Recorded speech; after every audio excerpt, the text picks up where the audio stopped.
SCP-1733 est un enregistrement vidéo du match d'ouverture de la saison NBA de 2010. Des agents surveillant les réseaux sociaux apprirent l'existence de SCP-1733 lorsqu'un habitant de Boston se plaignait sur Facebook d'une faute technique lors du 3e quart-temps entre deux joueurs, malgré le fait que cette faute ne se soit jamais produite. Lorsque d'autres personnes sur le réseau social lui firent remarquer, il mit en ligne l'extrait de match dont il parlait, créant la confusion parmi les différents membres de la discussion. Le lecteur de la marque Motorola contenant SCP-1733 fut récupéré afin de mener des recherches plus approfondies. Un ensemble d'études menées sur l'enregistrement récupéré permet de comprendre la vraie nature anormale de celui-ci. Au départ, les enregistrements de SCP-1733 ne changeaient que de façon minime, de par la présence de nouvelles fautes ou un léger changement de score. Cependant, après avoir lancé l'enregistrement un grand nombre de fois, le scénario représenté se modifie maintenant d'une façon de plus en plus importante. Les personnes enregistrées semblent garder en mémoire des événements qui se sont produits dans les enregistrements précédents et se rendent maintenant compte de leur situation actuelle.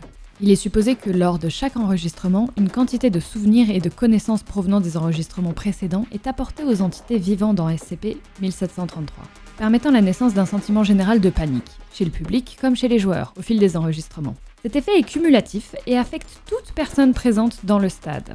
La qualité des souvenirs a pu progresser, partant d'abord de simples impressions de déjà-vu exprimées par les commentateurs, et allant jusqu'à une mémoire presque parfaite des événements produits lors d'enregistrements moins récents. Cependant, aucune entité vivant dans SCP-1733 n'a jamais tenté de communiquer avec les personnes observant l'enregistrement.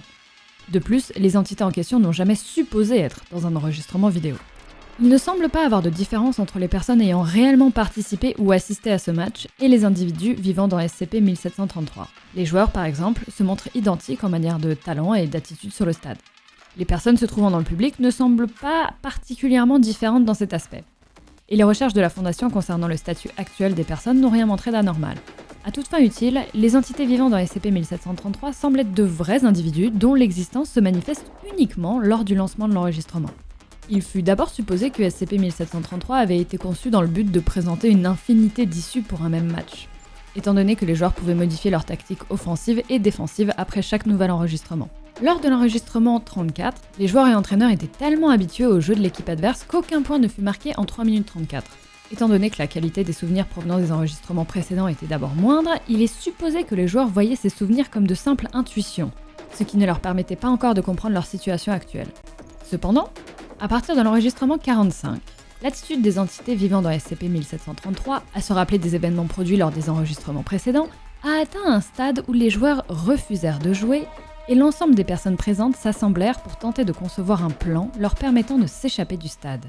Les chercheurs de la Fondation ont conclu que ces entités sont emprisonnées dans le décor enregistré par SCP-1733, en raison du fait qu'aucune d'entre elles n'ait pu s'échapper. Les portes menant dans les couloirs adjacents au stade ne s'ouvraient tout simplement pas. Il semble également impossible d'emprunter toute autre issue, par exemple les vestiaires du stade. Il est possible d'attendre l'arrivée des supérieurs et des VIP quelque temps avant le premier quart-temps, cependant, ceci ne permet pas aux entités de s'échapper car les portes en question mènent dans des couloirs dont les autres portes sont également trop résistantes pour être ouvertes ou enfoncées.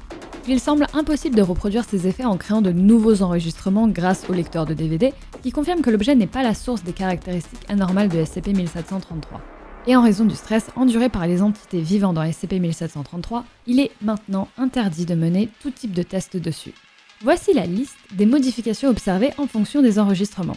Le score reste égal à 0,0 pendant 8 possessions consécutives. Les spectateurs semblent étonnés de la situation, comme le montrent les écrans vidéo du tableau des scores. De vagues souvenirs des enregistrements précédents commencent à faire surface. Les commentateurs disent avoir ressenti une forte impression de déjà-vu lors de l'arrivée des joueurs sur le stade. Les équipes apparaissent sur le terrain et expriment un fort sentiment de confusion. Le match n'est pas joué. La grande majorité de l'enregistrement montre les équipes médicales en train d'étudier la santé mentale des joueurs, convaincus d'avoir rêvé qu'ils avaient joué ce match plusieurs fois la nuit précédente. Le public semble partager ce sentiment. L'enregistrement s'arrête pendant que des journalistes interrogent les spectateurs sur la nature de leurs rêves. Les joueurs refusent de participer. Les caméramans, le personnel administratif, les joueurs, les commentateurs et le public se réunissent et discutent ensemble de la situation. Toutes les personnes présentes sont convaincues du fait qu'elles revivent le même match en boucle. Les portes ne semblent pas pouvoir être ouvertes. L'enregistrement s'arrête alors que les spectateurs tentent de créer des outils et armes pour essayer d'ouvrir les portes par la force. Ceci le dernier enregistrement pendant lequel les caméras sont manipulées par des membres du personnel. Tous les enregistrements suivants sont vus depuis une seule caméra permettant de voir le stade dans sa majorité. Toutes les portes du stade et des couloirs adjacents sont verrouillées et ne semblent pas pouvoir être forcées. Une dispute se produit entre un groupe de jeunes et un homme dans la quarantaine dans la section 318 des balcons. Un des hommes ne put se relever et souffrit d'un hématome au crâne, tandis qu'un autre fut assommé. La caméra ne pouvant pas enregistrer les sons produits depuis le côté opposé du stade, il est supposé que la dispute a eu lieu en raison d'un manque de coopération de certaines personnes. Ceci est le premier incident violent enregistré. L'homme assommé lors de l'enregistrement précédent réapparaît en parfaite santé au départ du nouvel enregistrement. Après 34 minutes et 12 secondes, l'homme en question attaque l'un de ses agresseurs par surprise et le frappe jusqu'à la mort. La mémoire des personnes présentes dans le stade a progressé à un point où les dites personnes sont capables de se rappeler des événements de la semaine qui a précédé le match, ainsi que de leurs amis et proches. Cependant, aucune personne présente semble avoir été capable de contacter qui que ce soit afin de demander de l'aide. Les personnes retenues dans le stade sont incapables de quitter les lieux. Elles se sont depuis divisées en 3 groupes. Il est supposé que les joueurs, entraîneurs et autres membres du personnel administratif se soient barricadés dans des salles en dehors du champ de vision de la caméra. Certaines personnes, dont la majorité sont des parents accompagnés de leurs enfants, ont choisi d'attendre normalement le déroulement des enregistrements et se sont retirés dans le coin nord-est des balcons, marquant cette zone d'un drapeau. Ces individus, désormais nommés les Facekeepers, ou ceux qui gardent la foi, ont organisé de nombreuses réunions et sont persuadés que leur captivité à l'intérieur du stade est une punition causée par l'omniprésence de la société de consommation, et les membres de ce groupe ont continuellement brûlé pendant les 4 enregistrements précédents des objets, tels que des téléphones portables, des clés de voiture, des sacs à main et des portefeuilles au centre du stade en guise d'offrande. Un grand nombre d'adultes, cependant, continuent de mettre au point des plans pour s'échapper. Les Facekeepers augmentent en nombre suite à un incident lors de l'enregistrement précédent, à cause duquel 3 adultes furent blessés grièvement par un explosif créé sur place et placé sur une des portes de sortie. La porte en question ne sembla pas être endommagée. L'état psychologique des personnes présentes s'est considérablement détérioré. Certains individus ont sauté du balcon dans les 10 premières minutes de l'enregistrement 112. Les Facekeepers courent en direction des vestiaires des joueurs et maîtrisent 2 d'entre eux. Ils sont éventrés lors d'un rituel et leurs corps, une fois décapités, sont placés au centre d'un cercle de feu nourri par les objets personnels des Facekeepers. Leurs têtes sont placées dans les paniers de chaque côté du stade. La scène est affichée sur les grands écrans du stade. Le meurtre des 2 joueurs ne semble pas avoir d'effet sur la captivité des personnes présentes. Les Facekeepers ont proposé de reproduire ce sacrifice avec des enfants. Des adultes forment un mur entre la section 312 et les Facekeepers. Première déviation enregistrée dans les enregistrements. Dès le lancement, la lumière du stade était d'une couleur rouge foncé.